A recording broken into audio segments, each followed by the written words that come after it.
She did give an interview to, hold on a second, who was it? It's Wisconsin Public Radio, and it aired on Tuesday. And in this interview, she said that she supports ending the Senate filibuster, which protects minority rights in the Senate, in an effort to restore Roe versus Wade. I think we should eliminate the filibuster for Roe and get us to the point where 51 votes would be what we need to put back in law the protections for reproductive freedom. Now, this is what's amazing. Tom Cotton pointed this out. In 2017, when she was a senator, she signed a letter pledging to support the filibuster to ensure the Senate continues to serve as the world's greatest deliberative body. And Cotton went on to say her word is meaningless. She'll say anything to get elected. So I think this tells us an enormous amount about who she is on the filibuster. She entered the Senate in 2017, and at that point, the Democrats had no control at all in Congress or the White House. And as such, the prerogatives, the aims of the Democratic Party were to stop Republicans changing federal law. That's totally reasonable. That's why we have political parties. And the letter that you referenced was therefore enthusiastically signed by 31 of the 47, I think, Democrats in the Senate at the time. It was also signed, Megyn, by 28 Republicans and endorsed by Mitch McConnell and spearheaded by Susan Collins.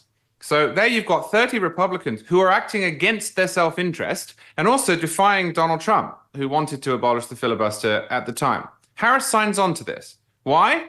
Because it helps her. Because it helps her party. Because it helps her thwart Republicans. Now, a couple of those Democrats moved into the majority in 2020 and kept the position that they had held before, Kirsten Sinema and Manchin. Most of the remaining Democrats did not. Kamala Harris moved from the Senate to the Naval Observatory and became vice president. And she changed her view completely. Why? Well, because the Democrats now had control of the Senate. She was a tying vote, and she was in a different branch of government. But it's worse than that. She didn't just completely change her view because she had moved and her party now had power, which is bad enough in and of itself. You're supposed to believe in institutions for their own sake. She moved into a position in which she was calling for partial filibuster repeal or filibuster reform or a carve-out on the two things that she and Joe Biden were the most upset about at the time: voting rights, so-called, and abortion. In other words, Harris's position in 2022 was that the filibuster should be ignored for the couple of things that she wanted to get done, but kept for everything else. So she wanted the protection of the filibuster in case Republicans tried to change things that she likes, but she didn't want it to block the Democrats when they were trying to push through the agenda that she and Joe Biden had worked for. That, of course, is a party of the rule of law. We can see right there. Now she's running for president. She thinks she's going to be president, and she doesn't want any blocks at all on what she can accomplish. And so now she's for getting rid of the filibuster completely. This is a great example of Kamala Harris's fundamental dishonesty, hypocrisy, vacuousness, and thirst for power. There is nothing there. She might not be answering questions. She might be dodging where she can, but this she can't remove herself from because she's on the record. We've seen her go from the filibuster must be cherished to save the Senate as an institution, it's imperative for America's future, to we should carve out just those things that I happen to want in my new role, to, well, now that I might be president, get rid of it. What does that tell you about her? It tells me that she doesn't actually believe in institutions at all. She doesn't believe in rules at all. She has no conception of a neutral order in which she is but a small part. She wants what she wants, and she will say what she says in order to get it. And that is why it matters so much that she won't answer questions. That's why Bret Stephens was right in that clip that you played, because it doesn't matter what you think of Trump or whether you're voting for Harris or Trump. We should know what it is that the people we are sending to Washington and giving enormous power want to do. And the one concrete example we have shows her changing her mind on the fly to get exactly what she wants and impose it on the rest of the country. It's just unacceptable. Not to mention the folly of making this a federal issue. That was the beauty of Dobbs, Jim, is it did give the issue back to the states. We revert to our 50-state experiment as the founders intended us to be on something as personal as this. If you don't like the laws in Mississippi, you can move to New York, you can move to California, you can move to Vermont.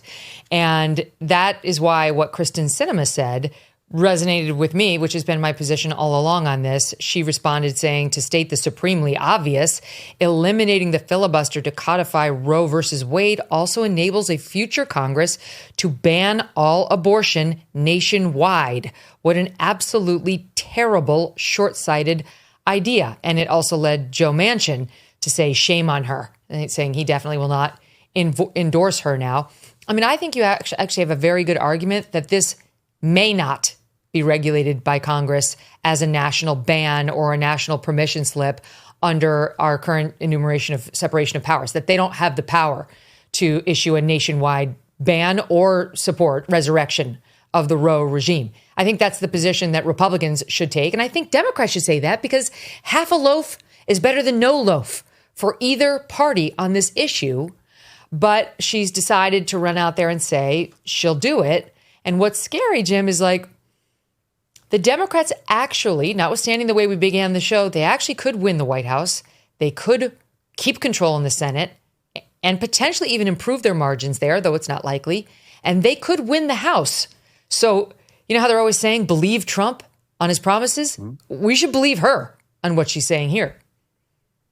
Yeah, and one aspect that I feel was really honestly almost absurd is the idea that they're going to carve out an exception to the filibuster, but just on abortion. And the Senate Democrats are going to say to every other powerful progressive interest group in their party, well, we did that for them. NARAL gets what it wants, but sorry, Black Lives Matter, you don't get what you want. Sorry, Human Rights Campaign, you don't get what you want. Sorry, Sierra Club, environmentalists, I know you really want a Green No Deal, but we just can't get rid of the filibuster for that. The moment you get rid of the filibuster... Can I just say, sorry to interrupt you, but I do want to tell you, she said in 2019 she would support ending the filibuster to pass environmental legislation known as the Green New Deal. She wants to get rid of it for that too. Exactly. So once you get rid of the filibuster for any piece of legislation, it's like eating potato chips. It's very hard to do just one. You will end up getting rid of the filibuster for more and more pieces of legislation, and then the filibuster will be effectively gone forever. The other thing is that I've looked a lot at the Senate races. I wrote about them this week. The best case scenario, yeah, sure. So you add up all of the current Republican seats that are not up for election this year. You add up all the ones that are really deep red, open seat in places like Utah and Indiana. These are not swing states. And Jim Justice, who is almost certainly going to win the Senate race in West Virginia. That gets Republicans to 50 states. If everything else goes wrong, including Montana, Tester hangs on, then you're looking at a 50-50 Senate. Tester goes down in Montana, then Republicans have 51 seats. And thankfully, this filibuster discussion appears to be moot, at least for 2 years. In a 50-50 Senate, what Harris is envisioning is that 50 Senate Democrats say we want to get rid of the filibuster, and Tim Walz comes in and breaks the tie. Now, traditionally, the filibuster is there to protect the rights of the Senate minority.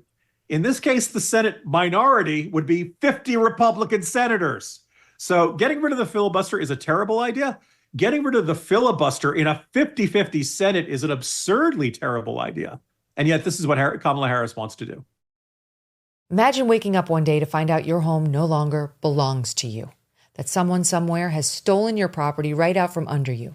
It sounds unthinkable, but it is a sad reality for some American homeowners and a risk for anyone that owns property.